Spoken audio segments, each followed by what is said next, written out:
Namaskar, and our best regards to all of you who are in this virtual platform.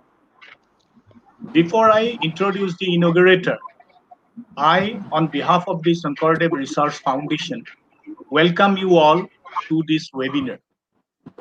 As you know, Srimanta Sankaradeva was a versatile genius who was born in the soil in 1449.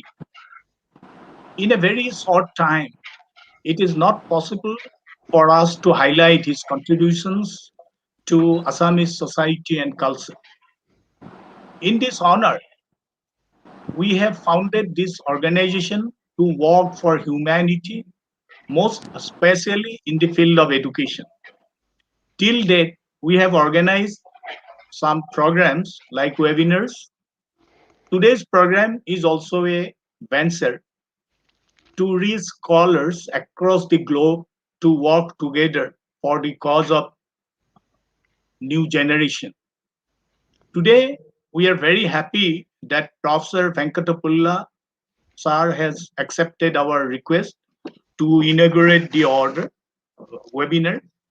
So, Dr. Venkatapulla is an alumnus of the prestigious Tata Institute of Social Sciences, India, and Tata Dorabji Scholar. He has made significant contributions to social work education in SAARC countries and continues to offer strengths-based practice, grounded theory, and research writing master's classes globally. He has been the foundation head of the School of Social Work, Northern Territory University. Now it is known as Charles Darwin University. He taught at Australian Catholic University's Charles Sturt and also in the Queensland University of Technology. Since 2020, he has been holding sessional appointments at Monarch University, Charles Darwin University, James Cook University, and Central Queensland University. He began his career in Hyderabad and taught ethics and social work practices throughout his career and writes in the area of human coping and resilience. He has co-edited volumes of strengths-based practices and many other public publications. He is currently a foundation professor at the Brisbane Institute of Strengths-Based Practice and senior research fellow adjunct at the Institute of Land, Water and Society and at the Charles Sturt University, Australia. He has established the Brisbane Institute of Strengths-Based Practices. So we feel honored that Professor Venkatapulla has agreed to inaugurate the webinar. So on behalf of Sankaradeva Research Foundation, sir, we request you to inaugurate the program. Over to Pulla, sir. Okay, can I get an opportunity to do a bit of slides here, share? Yeah, okay.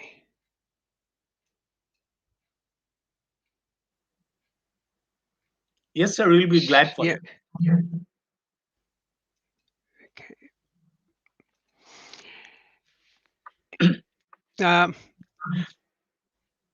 Okay.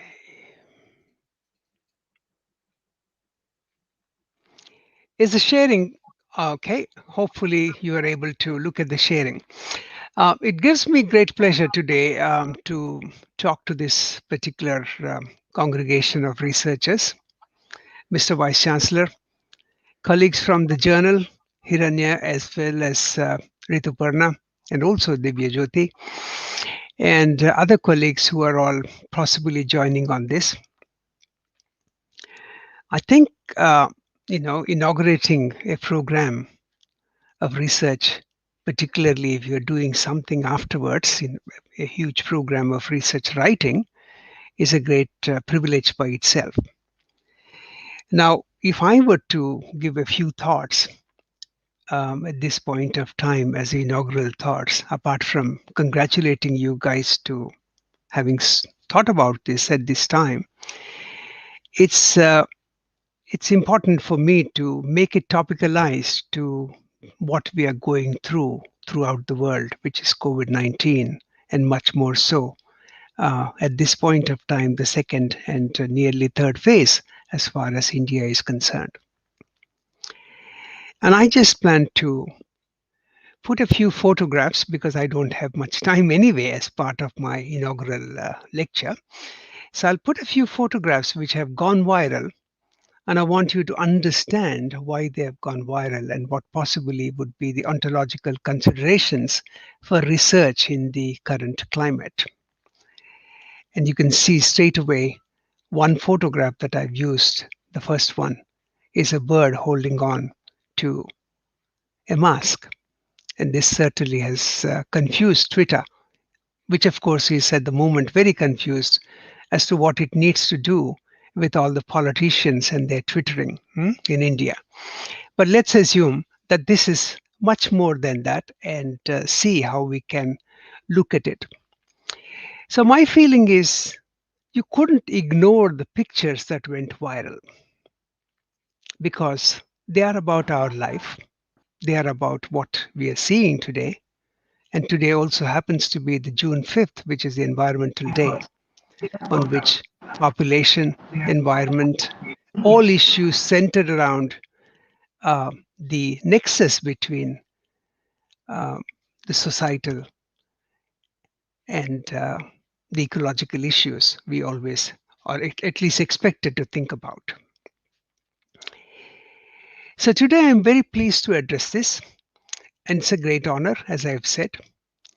Rituparna Bhattacharya's journal, as I always call, although I'm also one of the editors of the journal, the space and culture is very well known, not only because it originates from the Northeast, it has a flavor of Northeast, but it also is one of the A-class journals as far as um, mentoring is concerned for many, many Indian colleagues and also the Asian colleagues. It's a great opportunity for that magazine, for that journal to be involved in something that we are all involved at this point of time doing. In India, at this point of time, I notice we are very, very busy with the deficit hysteria. People are constantly blaming what's happening. People are constantly looking at things, what's going wrong, rather than asking the next question, how do we fix it? And I personally believe that as researchers, we have a great role as far as that is concerned in terms of looking at and moving on. So I believe that we need to build up an ethical and a pragmatic approach as far as research is concerned. And I'd like to see much more people centered research engagement without them being involved, without the consumer being involved, without the client being involved. Hardly it is of any use for us to conduct any kind of research. At this point of time, I think I have noticed in the last few months, and in fact, in the last 1 year, there has been a lot of blame game, which is about telling the government, or blaming somebody or the other, or blaming the poor because they are migrants and they have been traveling from one place to the other, expecting the industries to fix certain things, whether it is vaccines or whether it is any other solutions, or possibly leave it to God. I think that's sort of a response which for me is not really a positive response. We have a role there in as social scientists and as scientists to think about and moving on. So I would like to look at one slide of mine, which is about discharging a responsibility in a total way as people, as university professors and as university lecturers and others, the scientists, the social workers, the technologists, the users, the political elites, and the subjects.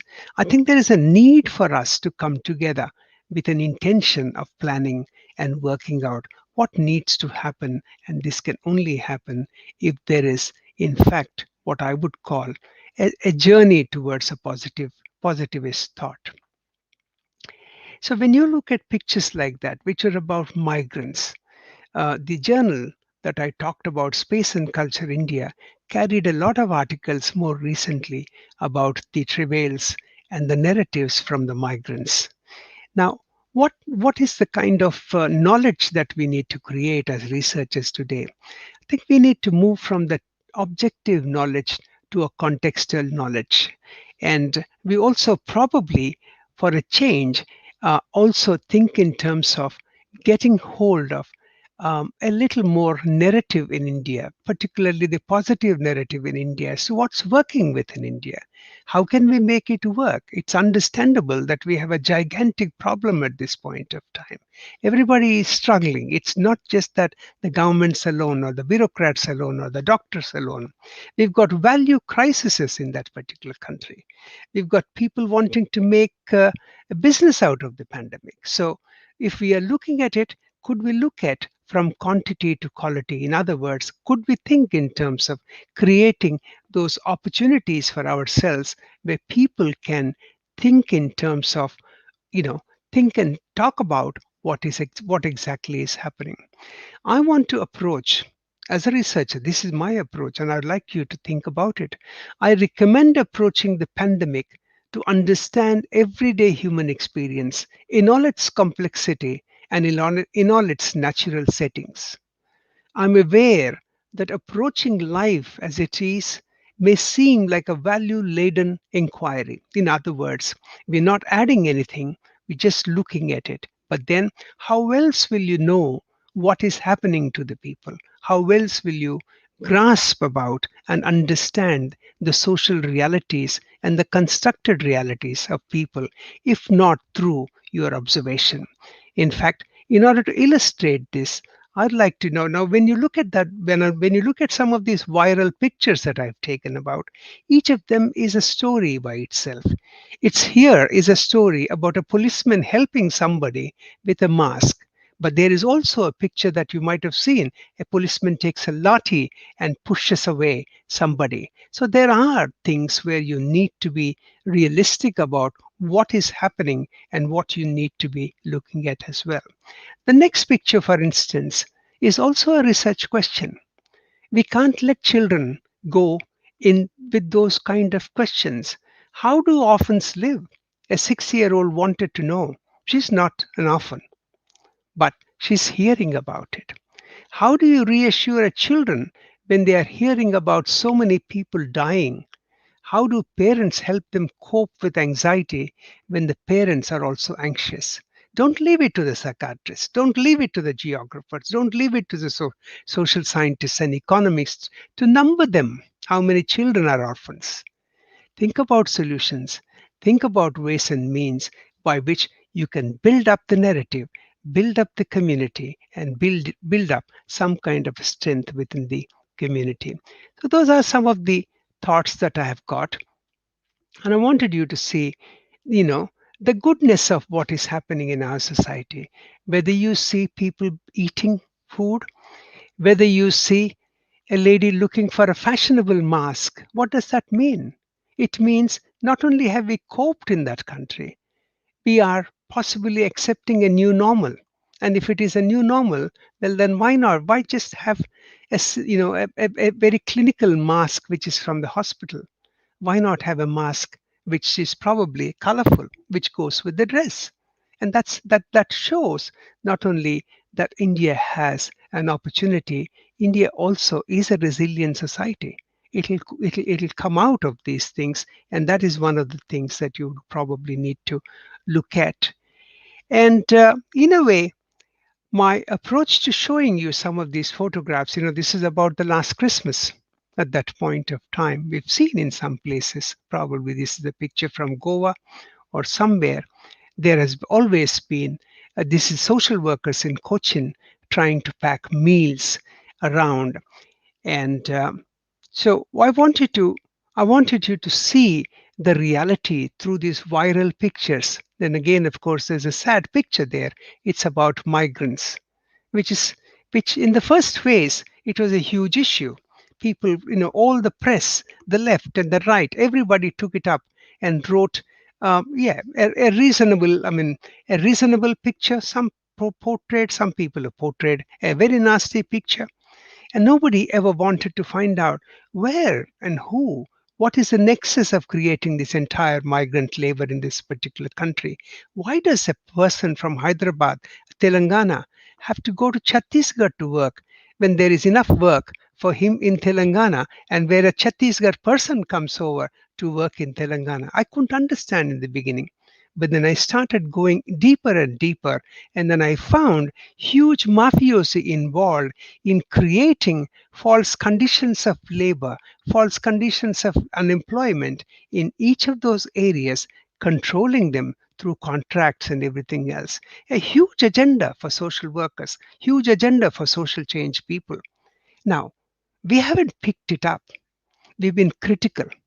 Not only critical, we've just been criticizing things. We have not looked at the agenda that we have got in society. Universities have a great role. And in the role that I see of universities is their engagement in the community. And that's one thing that we would probably need to stress about. And in fact, Mr. Nageshwar Rao will definitely take it up in that part of the world where in Northeast, in those universities. And I'm hoping that there will be a very good opportunity for all of us to be involved. Now, look at this man, he's in his 80s. If some people in Delhi, if they are watching, they will recognize him as somebody who decided to reopen his morning breakfast place for people. Now, this is again one of those slides that you would find with the migrants.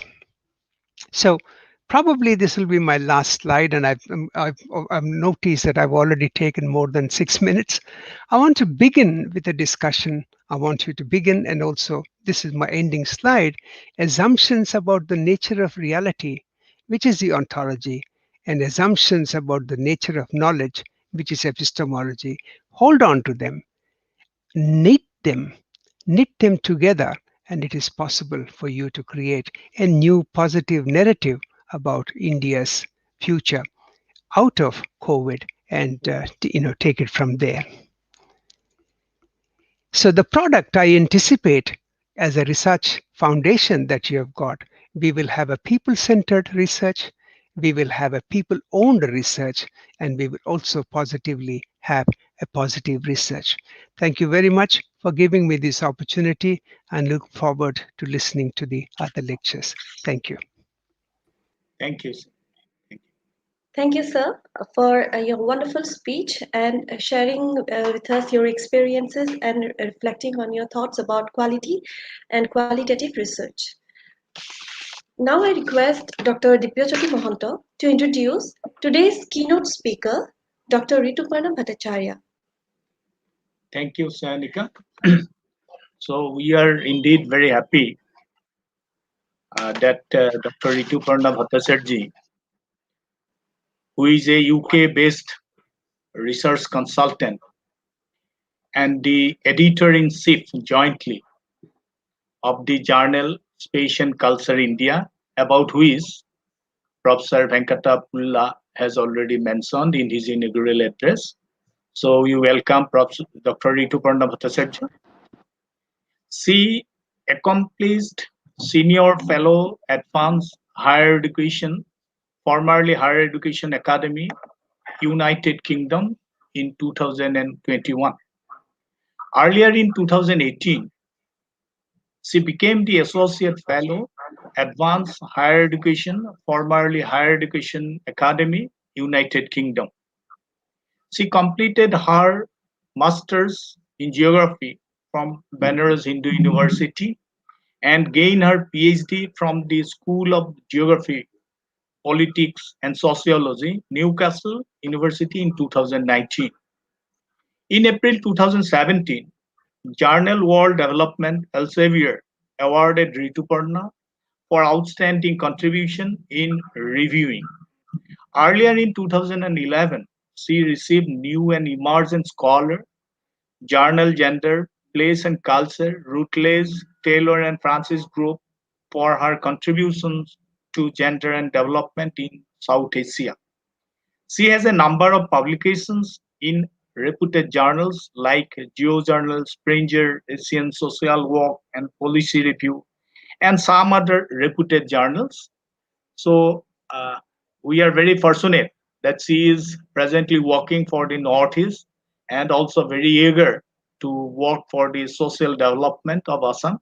So we welcome you, Dr. Rituparna. Indeed, your lecture will enlighten us. Thank you. This is all about Rituparna.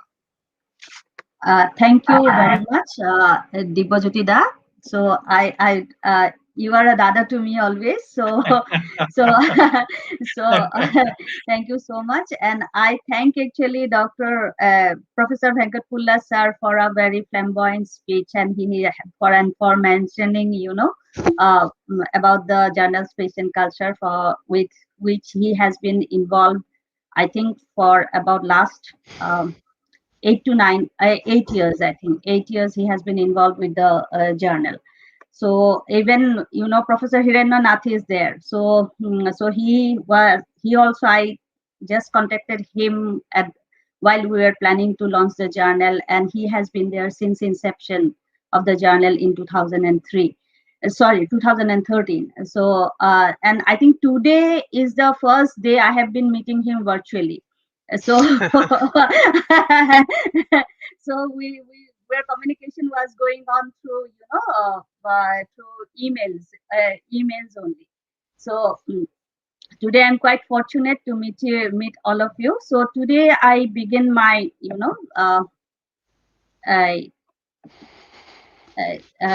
presentation. I'll try to share my screen.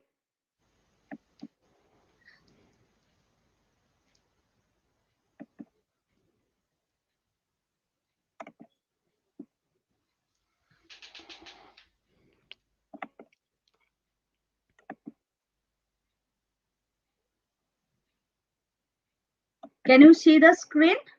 It's coming up.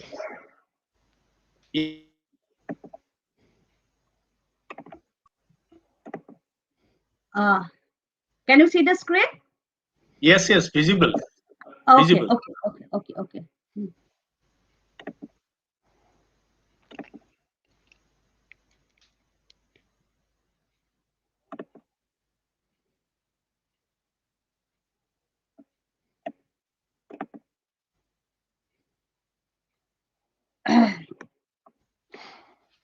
So today actually and I thank actually before I thank Mahapurush Sankaradeva Research Center for organizing such an event. So today's my presentation as has been given by Dibajyoti Da, basic preparation for quality research. So so before talking about quality research, I want to just give an overview. I stress on the notion self-learning. So in order to stress on the notion self-learning, I start by giving example of 4 ladies in my life who had no education, no formal education, or very little education. So these 4 ladies in my life were my 2 late grandmothers, my Abu, my father's mother, that is Mrs. Ambika Devi, my Aita, my mother's mother, Mrs. Tarulata Devi, my Dangor Jathai, that is my mother's eldest sister, who is still alive, and she's about 95 years. She is Mrs. Nirmala Borua, and my mother and my mother-in-law, Mrs. Mrinalini Devi. These 4 ladies, I have found that they are extremely intelligent and extremely clever. They had, as I said, they had no formal education, but they were repositories of self-learners. Each of them were intelligent, and they had passed whatever they learned from their surrounding environment to their, not only to their children, but to their younger generations, including myself. And I have been a beneficiary of all of these 4 ladies. So I have learned a lot the importance of self-learning from their experience. So in a way, today dedicate my form of tribute to these four ladies in my life. So now I want to argue that this self-learning is very, very important while trying to accomplish rigorous research. Uh, I have been in this academic world for over 2 decades, but I find that the majority of the universities of India uh, uh, lack serious research culture. This is not to say that uh, people do not engage in research. They do, but it is at a personal level to get uh, personal promotion, especially after the UGC has made it mandatory that publication is a must to get personal promotion. For example, to get a promotion from assistant professor to associate, and then a professor. But after that, after getting attaining the goals, the people are reluctant to go for serious research beyond their means beyond after the accomplishment of their personal goals. So mm, so at I personally know that there are several people, including the three, including Pulla sir and Professor Hiranya Nath sir. They have been, I know they have been mentoring and providing pastoral care to a number of scholars, and myself, I have been providing pastoral care to several scholars to publish quality research in different journals or different outlets. But these are at a personal level. These are not through a systematic process. So I think on the day of World Environment Day, and today we have with us respected VC of prestigious IGNOU, Professor Nageshwar Rao sir. So under his leadership, and I think jointly by Mahapurush Sankaradeva Research Foundation, we can actually think of developing a research consortium. Consortium through maybe to start with, we can start with the universities of Northeast India, then gradually we can expand on it across whole of India. So I'm just floating this idea about developing a research consortium. I think my seniors would be thinking about it and would be executing it as soon as possible. So so now I come to the topic of my today's mm, uh, presentation, that is preparation of basic research. So let us for our time, let us assume that we have developed a serious research culture. We have also developed a consortium, and through using the consortium, we have conducted a Nobel Prize winning research. But now, how do we translate the research that we have conducted into a publication or disseminate our research? Definitely, we can do it either through a book or through a journal article. Uh, uh, Here, I emphasize on the developing means how to prepare a manuscript to get published in a reputed journal. So the first thing, when you decide you decide that you have an article, sorry, you have written a very good article, you need to publish it in a good journal.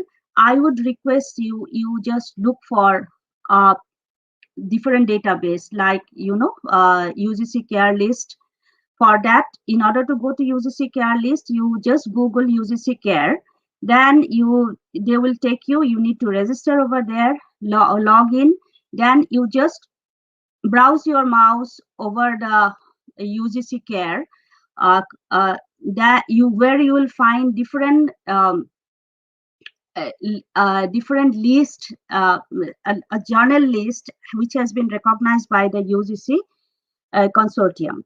So after that, or you can actually Google Schemago, then search over an appropriate journal over there, or you can go to Scopus and Web of Science. But in Scopus and Web of Science means you can get the link of Scopus and Web of Science through the UGC CARE website. So whenever after you get the particular journal where you want to actually translate your research into writing, I would request you to read the scope and the author guidelines of that particular journal, including the referencing system. It is very, very important to read the scope of the journal and the author guidelines as to how that particular journal wants your manuscript to be written. And as well as the referencing system, what referencing system they do need it. Do they need it in APA style or some other style? Even the journal might have its own referencing system, but this is very, very important. And I request you never ever write to the editor of that journal about that, that I have so and so article. I want to actually get it published. Are you going to consider it? Don't ever do that. It creates a very bad impression. Then I suppose that you have got the appropriate journal. Then your next task is to prepare your manuscript. So manuscript preparation is definitely a time-intensive activity. Organize its technical content. You need to prepare graphs and tables. If you have many, many data which can be translated to graphs and tables, then I request you that prepare either graph or table. Don't do the both, because it is not going to give any new message. Just it will show that you know how to prepare tables as well as how you can prepare graphs.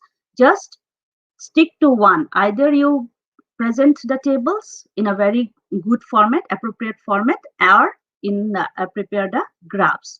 Then writing is very important. Writing, you need to adhere to academic writing. Academic writing is a formal form of writing. It's not like writing a text message in your WhatsApp or in your or writing in the Facebook wall, or even writing an email. So you need to be very, very formal while writing an academic manuscript. Then after finishing the manuscript, you need to proofread. While proofreading, you need to check for errors like typos, then grammatical errors, sentence correcting. Then importantly, you need to check for that the references which you have cited in the text has to be cited in the referencing list. Many people do not do that. So then make sure that while you are doing your literature review, you search for the latest literature published in your field of research. There are many databases to find out the latest research. I just outlined few of them. That is which I use. Which is Social Science Research Network, Scopus, Web of Science, Mendeley, Google Scholar, ResearchGate, DOAS. DOAS is a directory of open access journals, and DOAB. DOAB is directory of open access books. Here you can get very good books which are open access, published by very good publishers like Routledge, Springer, Wiley, and so on, and academia. So again, while preparing our manuscript, you need to adhere to publication ethics. Then avoid plagiarism of others' work.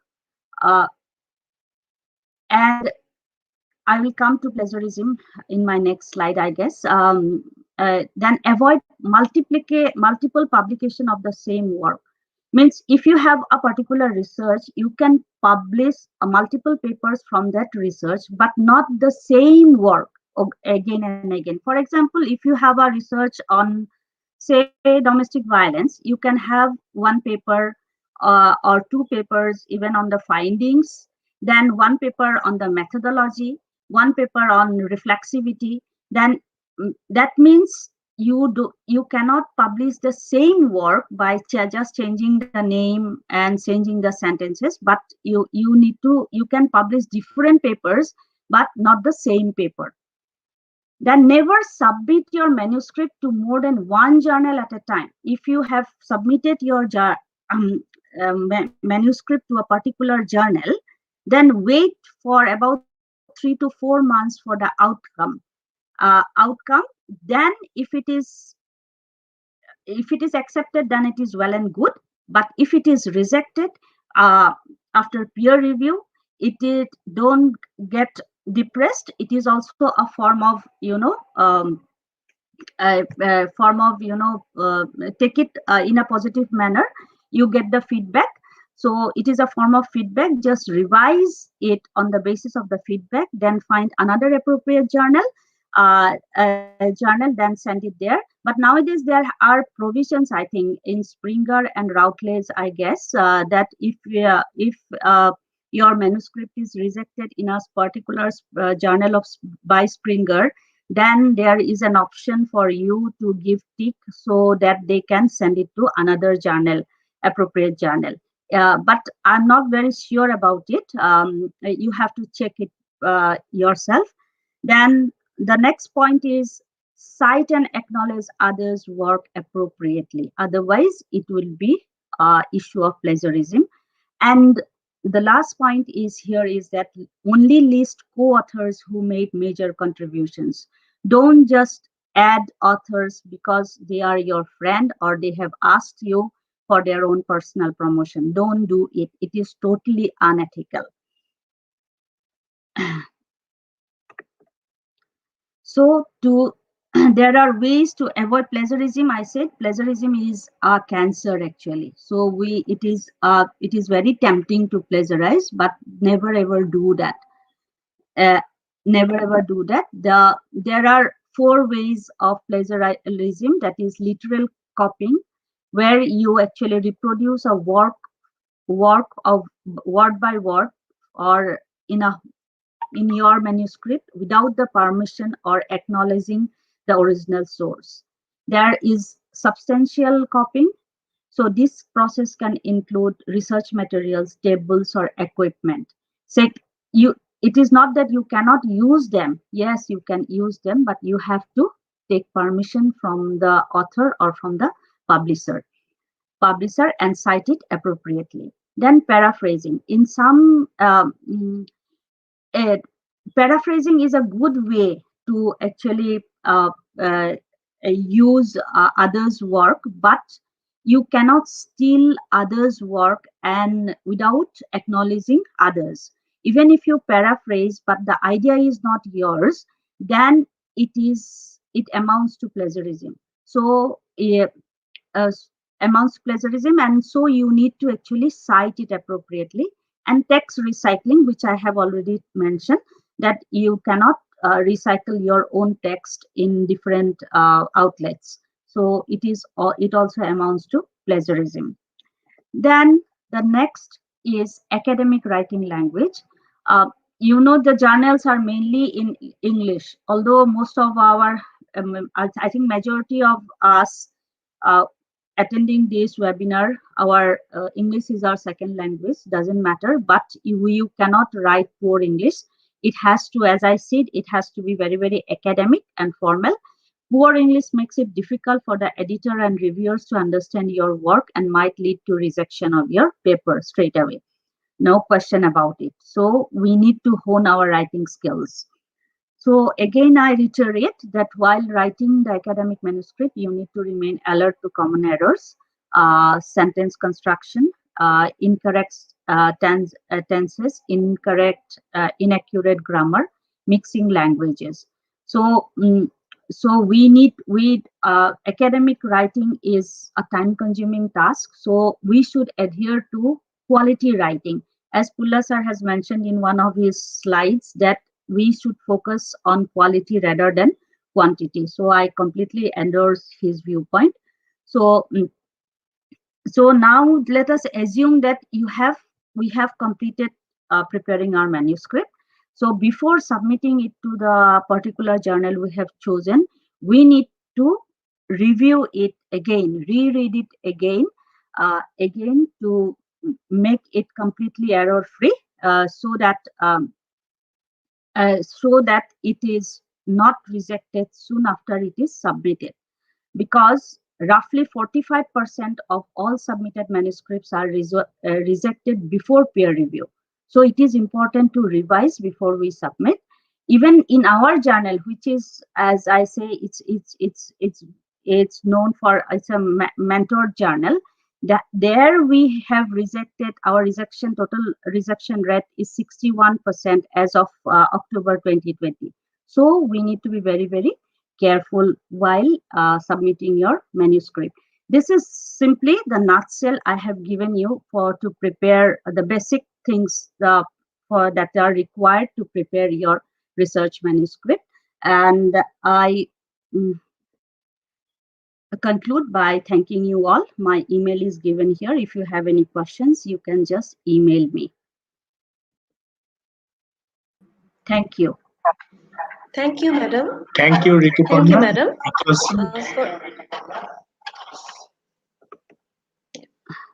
Thank you, madam, for highlighting several important aspects of academic writing and publication process in your presentation. Now, I request Dr. Dibyajyoti Mohanto to introduce today's speaker, Professor Hiranya Nath.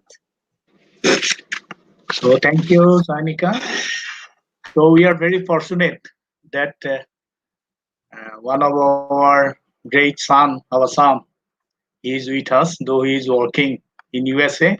So he is none but Professor Hiranya Nath. So Hiranya Nath is a professor of economics at Sam Houston State University, Texas, in USA. He is also an adjunct professor at Tezpur University, Assam, and an academic editor for economics at PLOS One. Professor Nath held visiting positions at IIT Guwahati, India, and the Queensland University of Technology in Brisbane, Australia. He also taught at St. Andrews University in Osaka, Japan, and China University of Mining and Technology in Beijing, China. Dr. Nath has published in highly regarded peer-reviewed journals like Applied Economics, California Management Review, Comparative Economic Studies, and many other world-class journals. Professor Nath attended the University of Delhi for his bachelor and master level economics in education in economics. He also earned an MPhil in economics from Jawaharlal Nehru University in New Delhi. He earned his PhD in economics from Southern Methodist University, Dallas, USA. And we are happy. So he is from Assam. Professor Nath was born in Bornogao, a village near Mangoldoi in Assam. He established the Assam Scholarship. So I repeat, he established the Assam Scholarship in Sam Houston State University to create awareness about Assam. And Professor Nath, so we will definitely work with you. So we'll be very happy. So he works with rural communities in Assam to create an enabling environment for individual as well as collective peace and prosperity through good neighborhood initiative. So though I have to say so many things about Nath, but it is our time to listen to him. So we welcome you, Professor Nath. So it is your time. Thank you. Thank you, Dr. Mohanta. It is a pleasure to be with you all, a distinguished guest and my friends. First of all, I would like to thank Sankaradeva Research Foundation for giving me this opportunity to speak at this international webinar. In particular, I'm grateful to Dr. Dibbajyoti Mahanta for contacting me and for asking me to give this presentation. It's really an honor for me. And also, it is a pleasure to finally meet Professor Pulla and Rituparna, Dr. Bhattacharyya, through virtual platform. We have been communicating for too long, but never got an opportunity to meet them. So it's a pleasure to meet both of you, and also to meet Professor Rao, Vice Chancellor IGNOU. Now, today, what I am going to talk about, my comments are basically based on my experiences as a teacher, experiences as a researcher, and experiences as a reviewer for journals, and experiences as reviewers of PhD thesis, or guiding scholars, young scholars, in my current and previous or various positions that I have held over last more than 2 decades. So these are very basic remarks that I am going to make, and these are again targeted at the young researchers, because over the years, when I read their research papers, or when I look at their PhD thesis, or when I look at various, or when I listen to their presentation, I have noticed a few things, and where I think they need some guidance, or they need some comments or remarks, and that's what I'm going to make in my presentation. This is a very new platform for me, so let me see if I can share my presentation. If not, then I'll just be talking.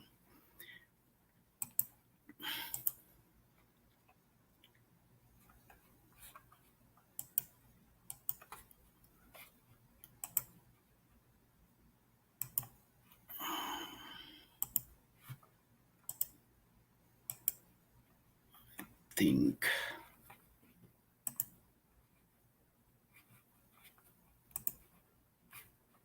Okay, let me not experiment with how to share the screen. Generally, I use Zoom or Google Meet, and but this is the first time that I'm doing it here. And I don't need the presentation. I can go ahead, I think. So when we talk about quality research, what exactly quality research, or what are the basic ingredients of quality research? I think there are 3 things that we have to be careful about. First, a research has to have a good idea, and then only it can be a quality research. Then secondly, there has to be a well-designed and well-executed research plan. And finally, there should be a well-written or well-presented research paper or book, or whatever format you want to disseminate your research findings. So these are the 3 basic ingredients that I would say are very important for quality research. Now, sometimes when I read research papers, particularly by young researchers, I notice that there is no good idea. It is kind of forced, as if the researcher is trying to find a good idea. Sometimes when I read their paper or when I read their dissertation, I realize that they have a good idea, but then they have not been able to articulate the research question based on that good idea. So here, when I talk about good idea, I'm talking about 2 things. One is the idea, and then from that idea, how you articulate the research question. Now, where does the good idea come from? Professor Pulla and Dr. Bhattacharyya have already talked about, we are kind of surrounded by good ideas, right? We are surrounded by research ideas. Professor Pulla has talked about the current situation. And I believe that there are so many good research questions or good ideas, which can be translated into good research questions, right? So, and being a social scientist, being a student of social science, I believe that in our society, in our state, in our country, there are so many problems, so many issues which can lead to good research ideas and to good research questions. So it is kind of ironic if somebody says that, oh, it's so difficult, or we cannot find good research ideas, or we cannot articulate good research questions, because we are full of issues, problems, and things that can be good research ideas. So what are the basic sources of good research ideas? Well, it goes back to the age-old story of how Newton observed the apple falling from the tree, right? So observations, right? So observation is the main source of research idea. Now, depending on which field or which area or which discipline we are from, of course, we observe different things. So if I am from natural science or physical science, then I will be looking at the physical world around me, how matter or how the physical world behaves, or what are the important things that I observe in the physical world around me. If I am a social scientist, then I will be observing the society around me. And by observing, I can get good idea to conduct research. So if I am from the humanities subject, so I will be observing things in the emotional world around us, right? Or if I am from the business discipline, then I will be observing the business world around me. So observation is key. Observation, you have to be a very keen observer of the physical world, the society, the emotional world, and also the business world, depending on which discipline you belong to.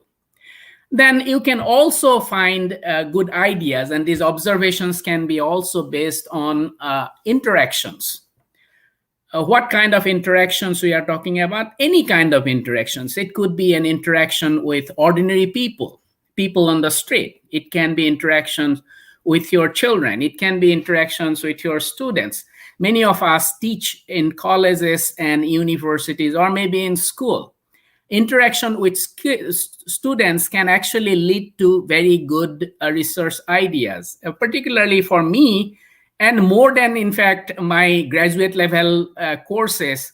When I interact with my students in undergraduate level courses, I often come across interesting questions, interesting issues, interesting way of thinking of those students, which also sometimes leads to good research ideas.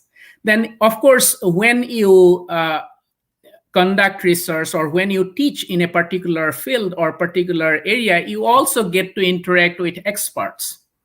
So interaction with experts also can lead to good ideas, and that can lead to good research question. Of course, if you are a physical scientist or a natural scientist, then you will be interacting, or you will be observing interactions with nature or with physical worlds. So these interactions can lead to good observations, and that can lead to good research ideas. Then, of course, readings can also lead to certain observations, and that can lead to good research ideas.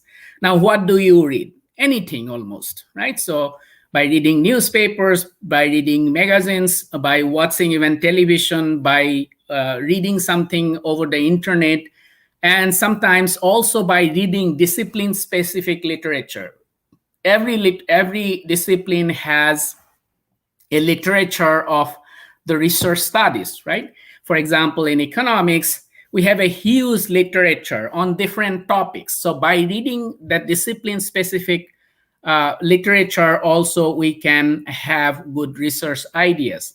And of course, if you are from humanities, if you are from literature, then you can find resource ideas from literary work as well, from stories, from novels, from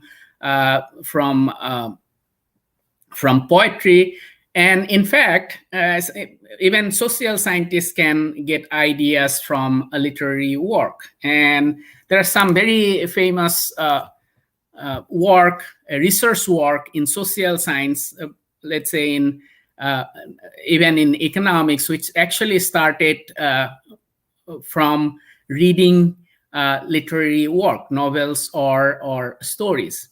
So any of those, whether it is interactions with different people or physical objects or the physical world, whether it is reading, that may lead to good observations, and that observation may lead to good research ideas.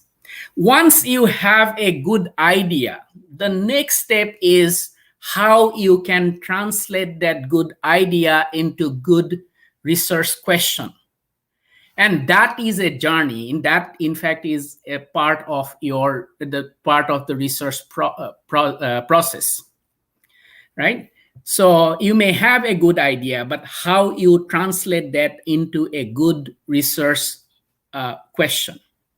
And that is a process, because once you see something and once you get an idea which is intriguing, which is important, which is interesting, which is also relevant. Professor Pulla has talked about this society relevant research, right? So which can be relevant or which can be important for the society, for your personal life, for the state, for the country, right? So so that good idea, how you translate that into a good research question, that is an important part of your research process.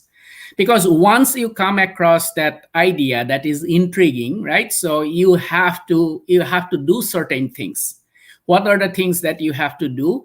First of all, you have to look at, depending on which area or which field you are in, you will be looking at whether somebody else has already done something on that particular idea. Okay. And nowadays, of course, it is much easier. 20, 25, 30 years back, when I first started as a research student, it was much more difficult, right? So we didn't have internet, we didn't have the information and communication technology, and as a result, you have to spend a lot of time in the library, and even getting the first break, like where do you start? That was very, very difficult. You have to go through all those dusty volumes. You have to spend tons of hours and hours in the library looking for what people have already done on that particular idea. And nowadays, it's much easier. In fact, I keep joking about how I have not been to the library, and I am a faculty, and I have not been to the library for last many, many years, except when I need to buy coffee. And so because now you don't have to go to the library, you can access the entire library, not only your university library, but the library across the globe, just sitting in your home or sitting in your office. And so, and all this search engine has made our life much easier as researchers. So whenever you have a good idea, you can always find out what other people have done. And if you know, or if you find out that a lot of other people have done substantive work on this good idea, that is a good sign. That means you are thinking the same way the other people are thinking, right? So other researchers thinking. So you should not be disheartened the fact that the other people have already done that. The fact that you are thinking the same way the other people are thinking, that is a good thing. But then at the same time, when you talk about the idea is a big thing. When having a specific research question is again, you will have to review the literature, existing literature, and then try to figure out what part of this good idea is not being addressed or is not being answered, right? So, and that's where, and that is a skill that you have to acquire over time. So how you find that gap in the literature, which you try to build or which you try to breeze through your research, and what would be the appropriate research question, or what would be an interesting research question. And to use Professor Pulla's word, what would be a socially relevant, or what would be a relevant research question. And that is a skill that you have to learn. Again, when I say you, I am addressing all those young researchers who probably is listening to what I have to say. So that itself is part of the research process. So you may have a good idea, then you may not be sometimes, and that's what I have observed. Many a times, many of these researchers, they have good ideas, but they don't know, or they are not able to translate that into a good research question. And again, articulating a research question is an important step, because that almost set the stage, right? So you almost set the stage for your research, how you answer or how you address that question. So that's the first basic ingredient of a good research, good idea, and a relevant, good, well-articulated research question.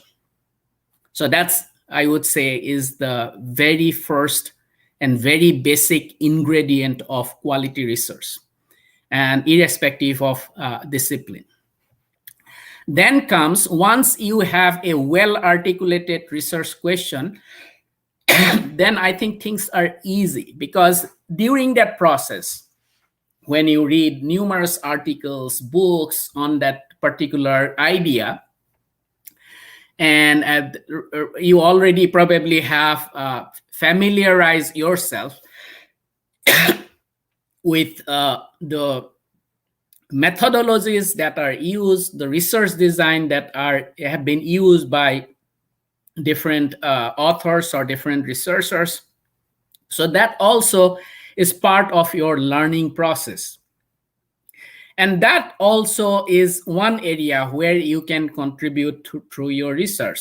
Maybe you are aware of some new methodology which can help you address the research question better than the existing research. Because again, I will not have much time to talk about different types of research, and in future, hopefully, I'll get an opportunity, and maybe Rituparna, when she presents in the future, she will talk about different types of research, because it could be new idea, it could be just new methodology applied to an old question, it could be new data, right? Or a new country or a new area, but the research question is the same. So somebody has already done something on a particular topic, let's say the effect of COVID-19 on the economy for the United States. Now you are trying to do it for India. So that sort of thing, that also, of course, will determine what kind of research you are doing. But what I'm saying is that in that process of articulating the research question, you probably already have familiarized yourself with this different methodology or different techniques. So, I already talked about this idea part, right? The second ingredient is a well-designed and well-executed research plan. So what is research design? That is the overall strategy to conduct research. And a good research design is a succinct and logical plan to address the research questions through the collection, interpretation, analysis, and discussion of data, right? So, and again, in your research methodology class, you learn about a different research design. It could be descriptive, it could be correlational, it could be experimental, it could be review, or it could be meta-analytics. So there are different types of research design. But once you have a clear idea, or once you clearly articulate your research question, I think it should also be clear to you what kind of research design, or how you will design your research method or research, right? So whether it will be experimental, or whether it will be review. So, and again, depending on what area you are or what field you are, of course, your research methodologies could be a little different. Generally, we go for qualitative research. Sometimes we go for quantitative research. And nowadays, I have noticed is that because of the advances in computer technology, sometimes without thinking much, or without having a good research design, the researchers, particularly the young researchers, they try to conduct quantitative research, but they are not very well designed, because in a computer software, if you input some data, it will give you, or it will spit out some results, right? And so that is not a good idea. Whether you use a particular computer software, or whether you use a particular methodology comes even before computer software, depends on whether that is the appropriate thing to do. So you have to be clear in your mind what methodology you are going to use, and that's part of your research design. And once you are sure about the methodology, whether it is qualitative and quantitative, and within qualitative and quantitative, of course, there are specific methodologies, right? Sometimes you conduct a survey, sometimes you depend on secondary data, sometimes you conduct experiments, and nowadays in social sciences, we do a lot of field experiments. So whatever you do, that should be based on your careful examination and careful decision about what is appropriate for the research question that you are asking. That should not be guided by the fact that, well, you are doing this because there is a computer software that will do the calculations. That should not be your motivation. Unfortunately, nowadays, I often see that some of the researchers that researchers, they conduct research, or they write papers just because there is a computer software available which does certain quantitative stuff, but that should not be the motivation. And of course, it's a complex interplay of different forces. So in the beginning, I think Rituparna was talking about the various requirements by the University Grants Commission or various accreditation agencies, and those things actually sometimes, although they are good or they are sometimes required, but they also create perverse incentives. So in order to just publish papers, we do things which is not appropriate, or which are not probably the correct way to do it. And therefore, again, as Professor Pulla has said, we probably should focus on more quality than on quantity. And in order to produce quantity, sometimes we end up with products which are not really very useful. Because as an economist, I also think about research, the utilitarian value of research, and it should be useful for our personal, professional, and also social life for the society. And that's where these things will not contribute if you are guided by the fact that you have to produce certain number of papers, or you have to produce certain number of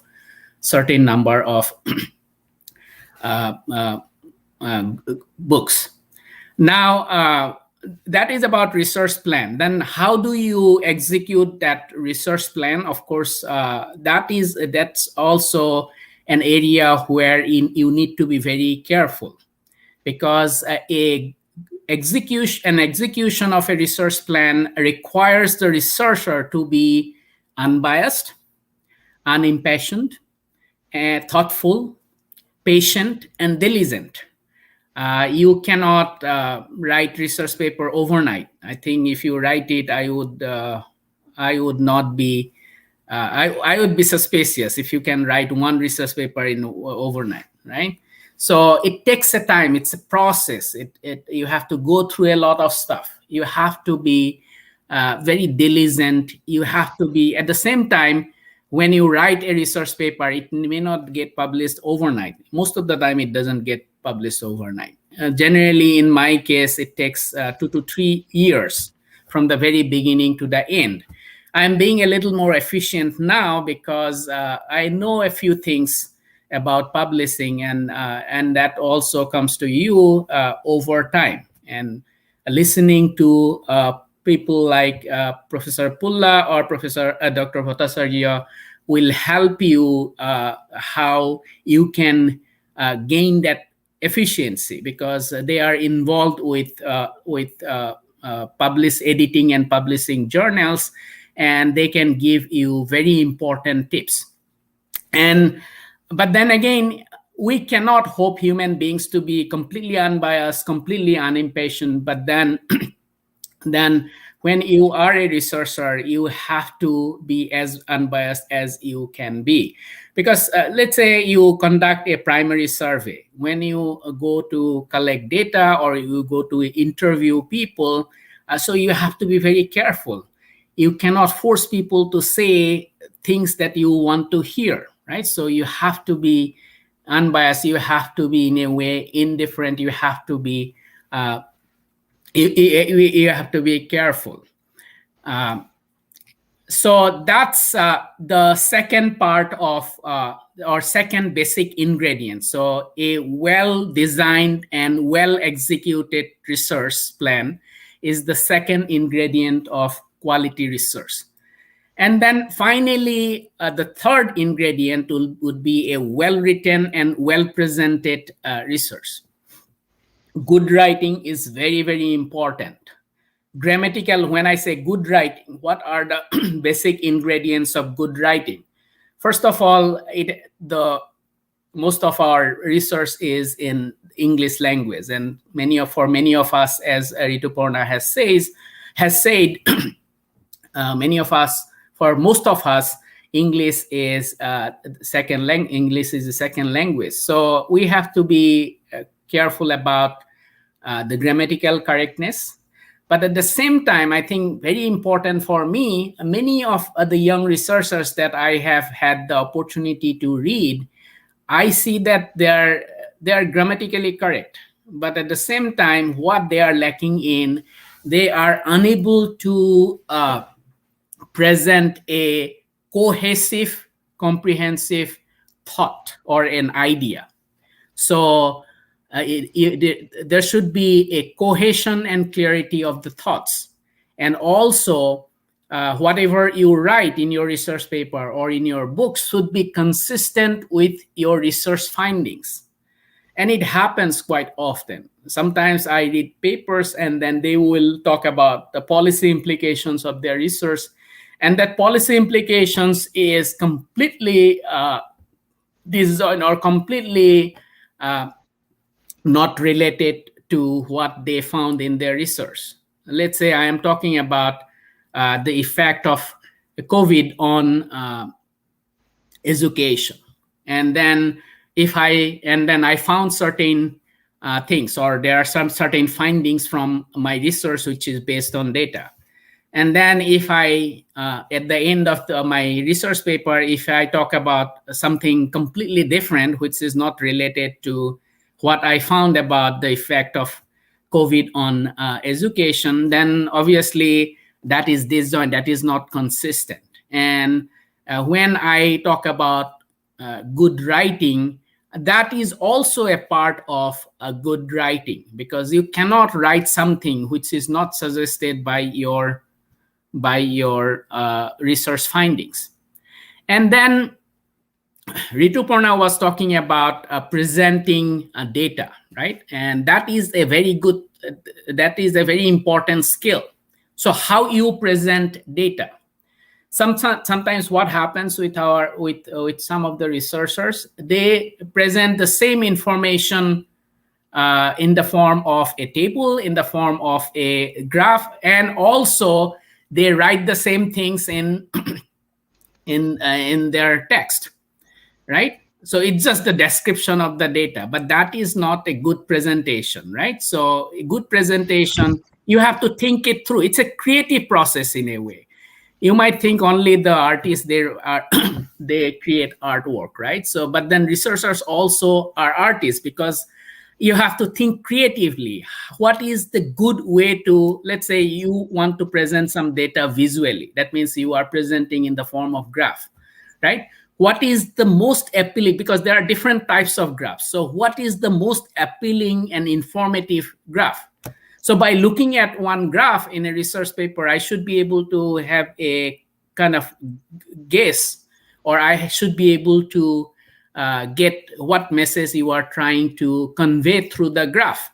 And that is very important. So choosing what kind of graph you are going to create is very important. So, or how you are going to present volumes of data in the form of a small table, that is very important. So those are important decisions when you write the paper. That is the last part of probably the research process, right? So those things, of course, come with experience, but at the same time, there are certain things you can do in order to kind of master all these three things that I have talked about. So in this last part of my presentation, I will talk about a few things that the young researchers probably should try to do. When I was visiting IIT Guwahati as a visiting professor in 2016 and 17, I tried to do a few things with the research scholars in Guwahati IIT. And I think some of them could be useful. In fact, some of my former students from Guwahati IIT, they told that it was very, very useful for them. So first thing that I think you need to do, and this will help you with all three things that I have, all three ingredients that I have talked about. So in your area, whether it is economics, political science, history, or geography, you pick the top 3 to 5 journals. So for example, in economics, the top journal would be American Economic Review. I mean, I'm giving an example, or quarterly journal of economics. Or since we are from a developing country, the Journal of Development Economics is a top development economic journal, right? So pick top 3 to 5 journals and read them regularly. And when I say read them regularly, it's not that you have to read each and every word. You, at least if you don't have much time, you skim through all the papers that have been published. What is the advantage? Normally, these top journals include new ideas. So you become aware of those new ideas in your field. Not only new ideas, they also include research which use new methodologies.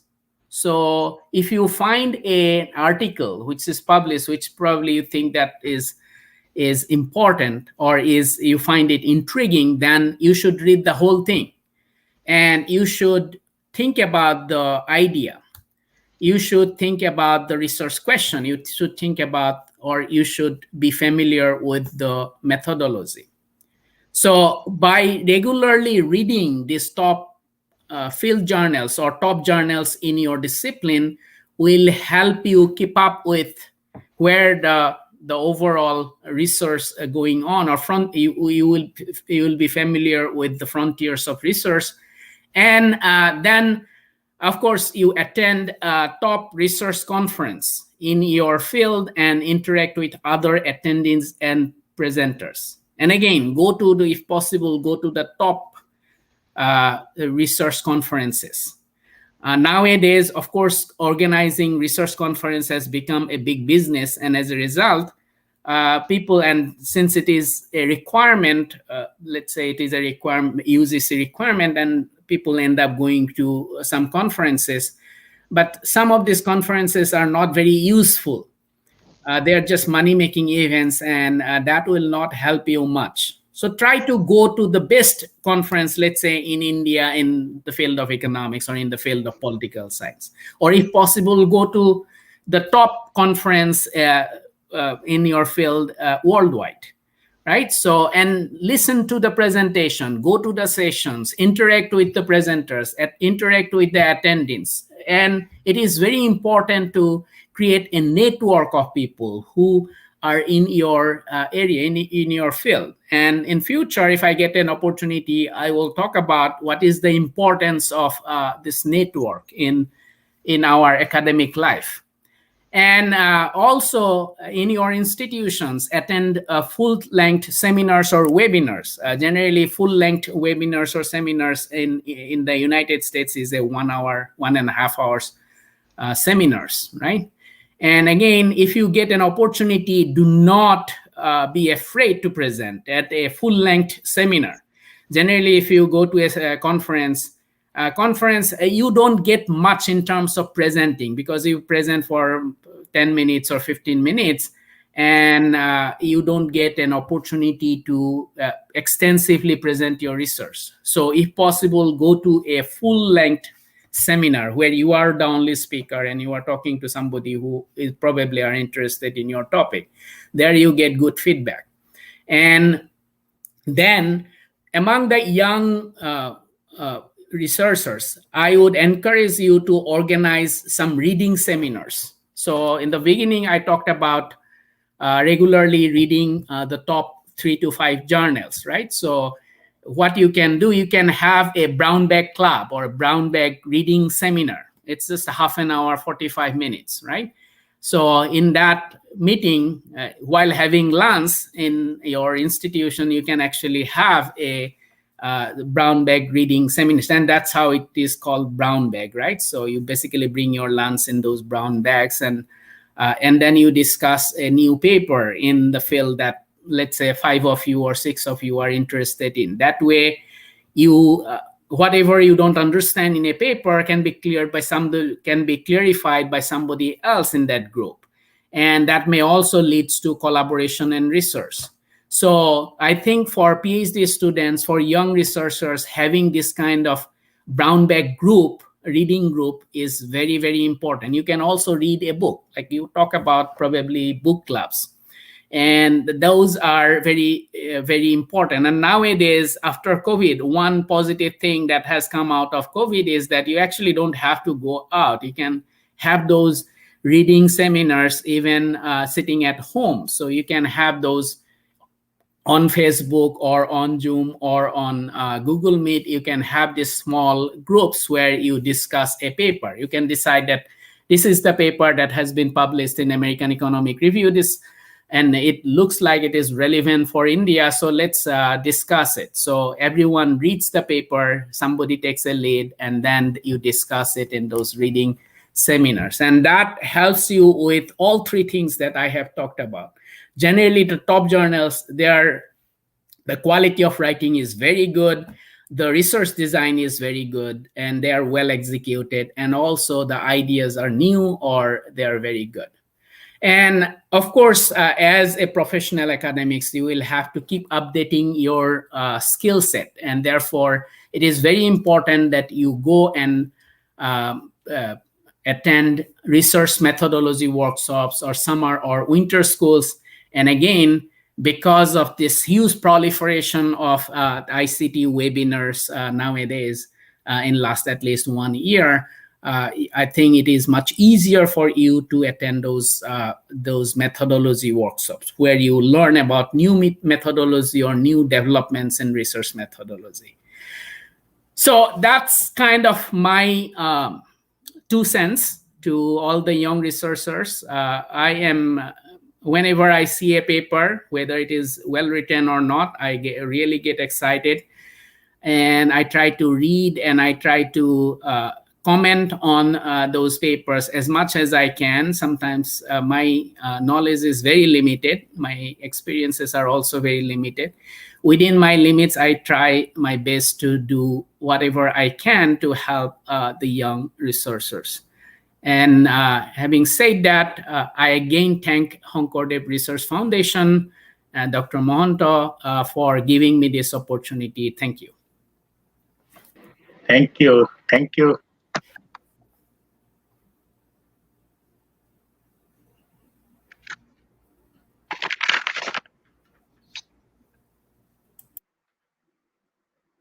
So we are indeed very happy to listen to Professor Hiranya Nath. So he has very elaborately talked about quality research. So Anika, over to you.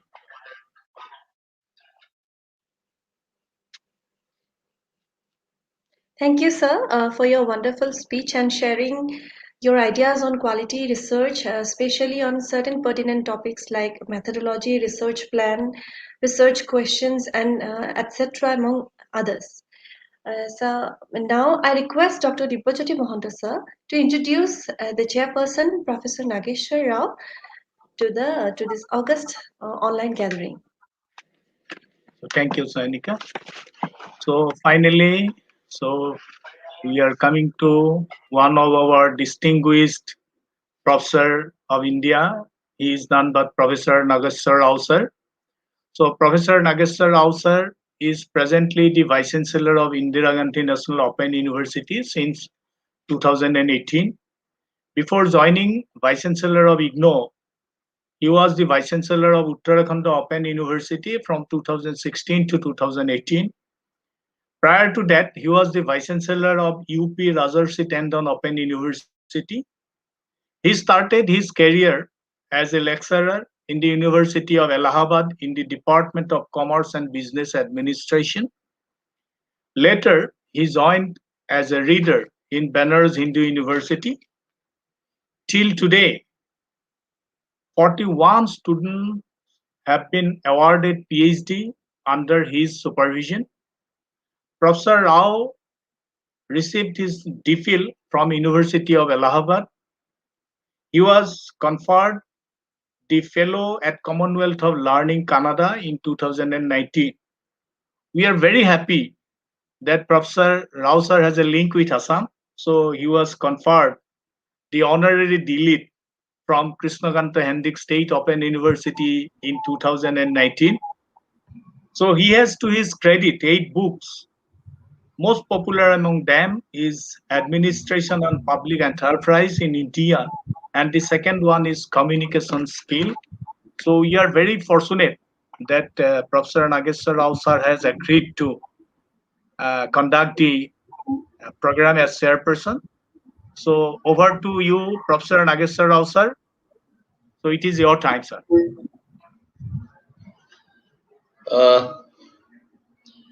Extremely thankful to all of you. This particular webinar, international webinar, organized by Sankaradeva Research Foundation, 3 distinguished speakers, Professor Venkat Pulla, Dr. Rituparna Bhattacharyya, and Professor Hiranya Nath. Every word which they have spoken, quite useful to all of us, especially those who want to pursue good researches. And the way they presented the entire issues, that is quite relevant to all of us. they mainly focused upon three points, and all the 3 points that are relevant. When Pulla ji made his presentation to inaugurate this international webinar, he presented the things in such a way so that we can understand that how the process of research is being carried on and how the themes they are being chosen.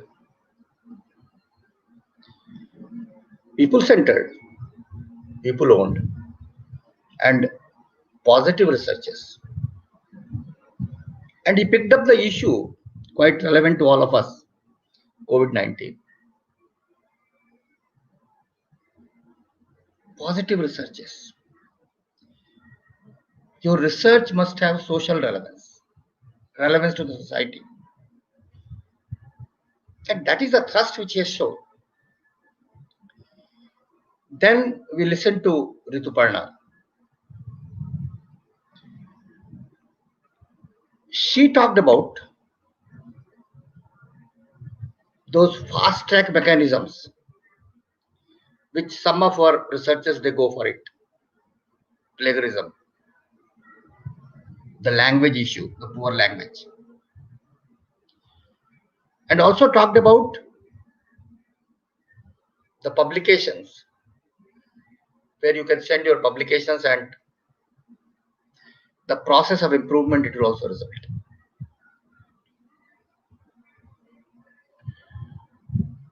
And then we listen to Nath. Ideas. Usually we see that in most of the researches, we want to get ideas from others. We usually speak to our supervisor and ask him to give us the ideas. And in the first point itself, we all fumble. We have to apply our mind. We have to search the people-centered issues, the societal concerns, and then it is to be framed in a research question, research design, and finally the presentation. The complex research process, it has been made simpler to the young researchers by all the three. No technical jargons. If you read a book on research methodology,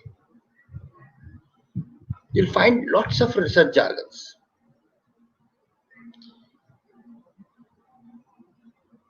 Hypothesis, statistical tools, hypothesis testing, interpretations, literature review. Everything they have put it in such a simple and straightforward language. If our young researchers, they spare this 100 minutes to listen these three brilliant, extraordinary presentations, no need to read any research book.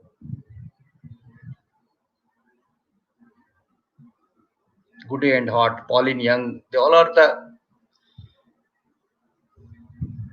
research books talking about the methodology. But when I listen to our distinguished speakers, I was amazed. The choice of words, the linkages, and this clearly tells us that how to go for a research paper. And that is what the society needs. We don't require those PhD degrees where the objectives, research problem, finally your conclusions, no relationship with each other. It is a single thread. Generation of ideas. Look at the literature review. Find the research gap. Translate that research question into a research design. Collect relevant information through interactions, through secondary sources, through primary sources. Then you analyze and make the presentations. It is a thread. It cannot be broken into parts. Normally, the research processes, most of our young researchers, they break them into parts. First, they go for identifying an idea. Once the idea they have identified, they keep that notebook at one place for 6 months. Then again they go back and try to see that how the objectives they are to be formulated and how the data is to be collected. They do it and once again they stop. Then the third stage is, then they start thinking about the analysis, as was rightly pointed out by Professor Nath. People go to use the softwares, available softwares,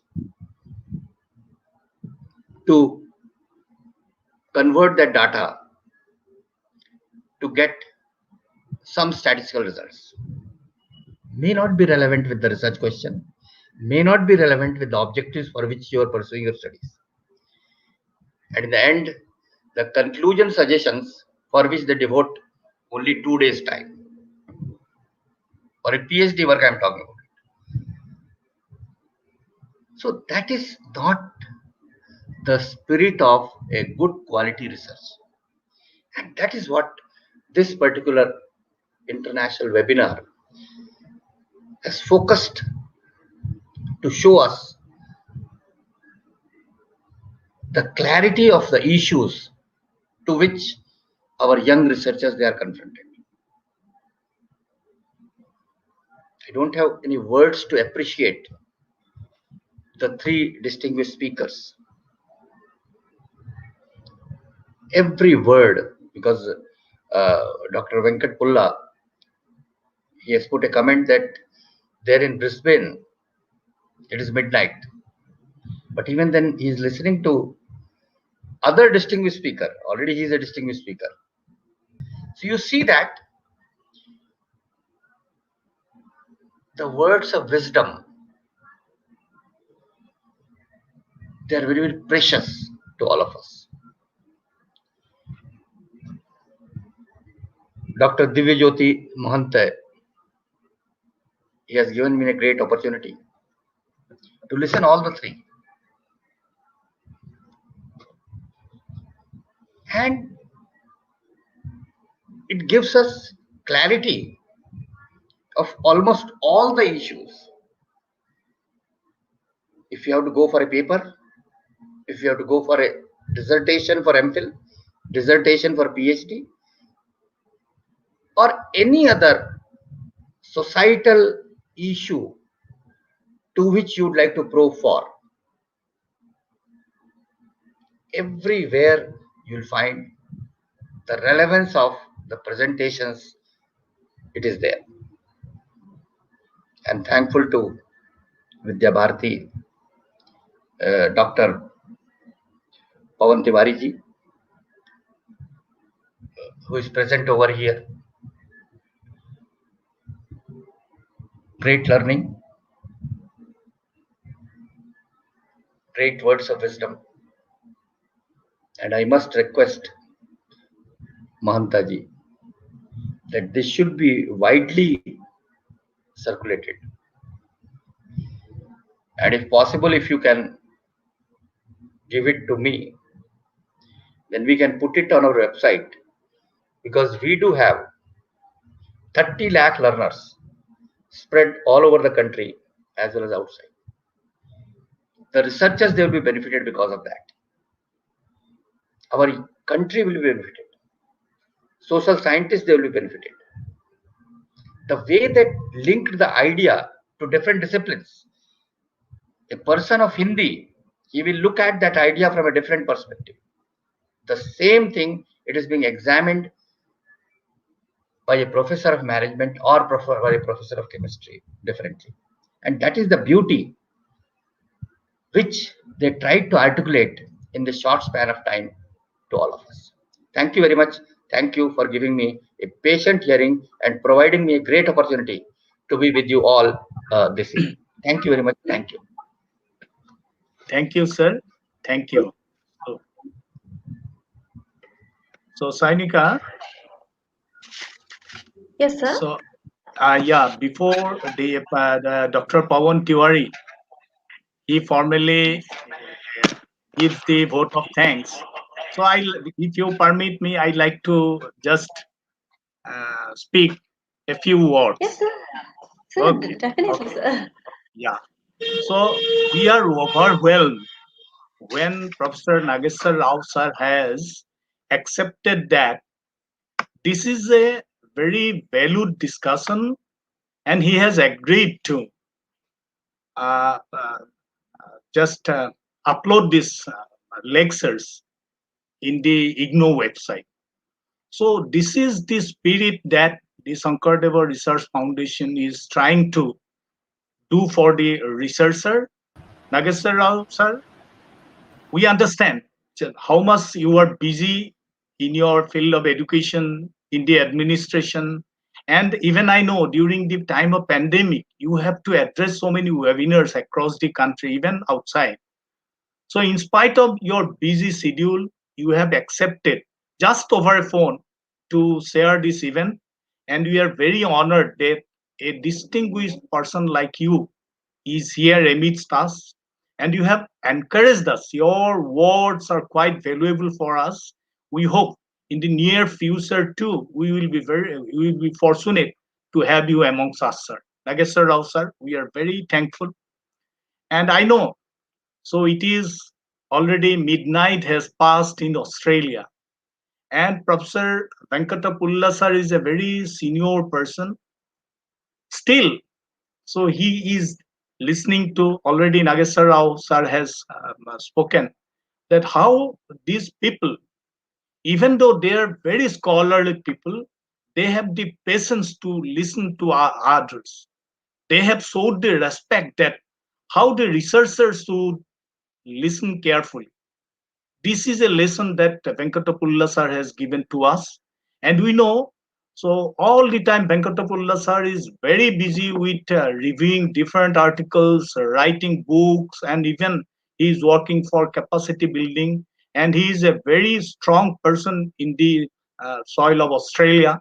So we are very thankful, Professor Pulla sir, that you have accepted and you have blessed us. You have blessed the Sankaradeva Research Foundation.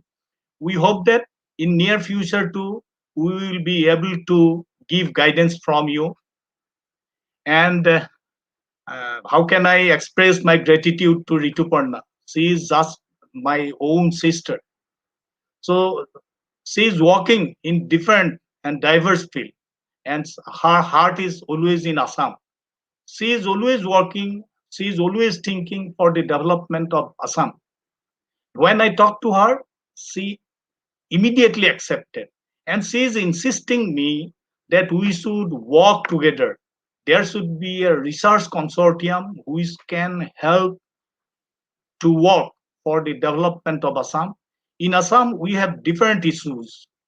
If we can enlighten the scholars, if we can enlighten the young researchers for quality research, for the research that really needs for helping the common people, we will always nurture, we will take the help from Rituparna. And Rituparna, you will have to be with us for guiding us. Thank you once again, Rituparna. And finally, I do have very less words to compliment, to appreciate Professor Hiranya Nath.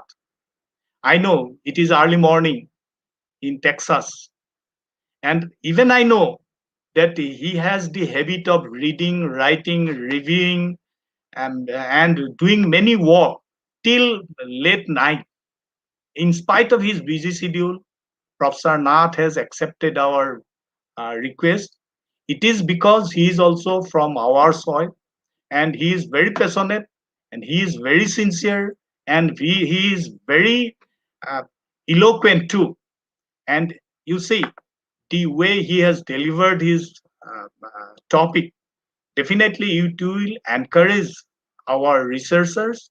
We will always remember Professor Nath, and definitely it will be, we will feel very fortunate if you guide us, if you pick up some of our works, which will help the development.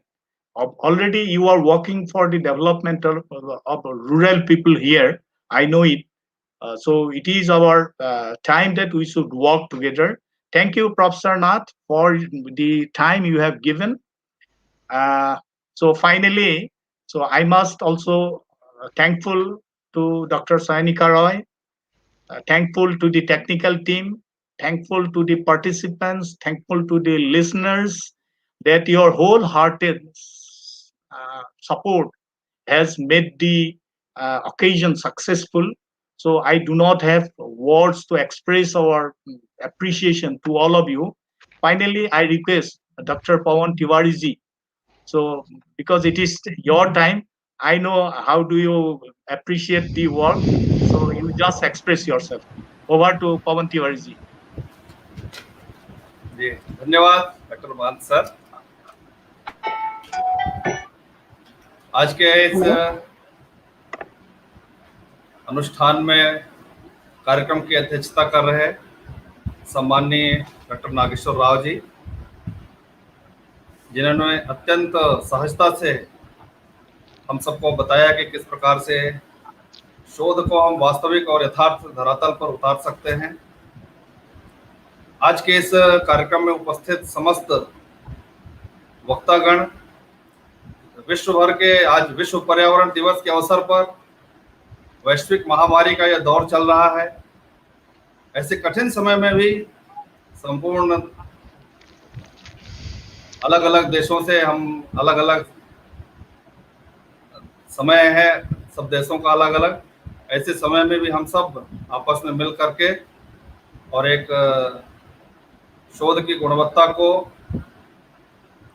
आगे बढ़ाने के लिए आज समय की मांग भी है।